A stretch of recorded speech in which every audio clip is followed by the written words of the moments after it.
एक किसान और उसके पोते की कहानी। एक बार की बात है, एक लड़का स्कूल की छुट्टियों में अपने दादा से मिलने गांव गया। वो अपने दादाजी के साथ गांव घूमता और खेतों में काम करने के लिए भी जाता।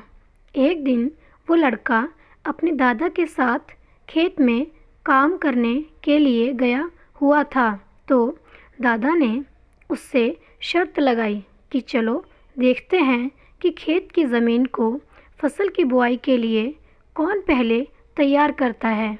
उन दोनों ने खेत की आधी आधी ज़मीन बांट ली और ज़मीन को नई फसलों की बुआई के लिए तैयार करने लगे। वे दोनों मिट्टी को खोदकर उसे पलट उसकी गांठों को तोड़ रहे थे ताकि वो फसल की बुआई के लिए तैयार हो जाए। दादाजी, जिनकी उम्र 65 साल की थी, वो बिना रुके और बिना किसी शिकायत के अपना काम कर रहे थे। लेकिन वो लड़का जिसकी उम्र 17 साल थी, वो अपने काम में बहुत शिकायत कर रहा था। वो बार बार रुककर आराम कर रहा था और कह रहा था कि कितना मुश्किल काम है, लेकिन उसके दादाजी बिना रुके और बिना थके काम कर रहे थे। फिर जब शाम हुई तो लड़का देखता है कि दादाजी ने अपने हिस्से की सारी ज़मीन की बुआई कर ली है और उनके हिस्से की ज़मीन अब फसलों की खेती के लिए तैयार है। लेकिन उसके हिस्से की ज़मीन में अभी भी आधी ज़मीन का भी काम पूरा नहीं हुआ था। वो लड़का बहुत हैरान होता है कि दादाजी ने इस उम्र में भी उससे ज़्यादा काम कैसे कर लिया। वो दादाजी के पास जाता है और उनसे पूछता है कि आपने इतनी उम्र में इतना काम कैसे किया।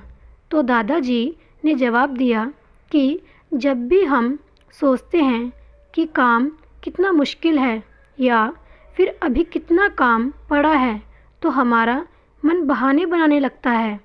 इन सभी बातों के बारे में सोचना ही हमारे काम को और ज़्यादा मुश्किल बना देता है। इसीलिए समझदारी इसी में ही है कि हमें अपने तय किए हुए काम के बारे में ज़्यादा सोचना नहीं चाहिए और उस काम को करते रहना चाहिए। सीख।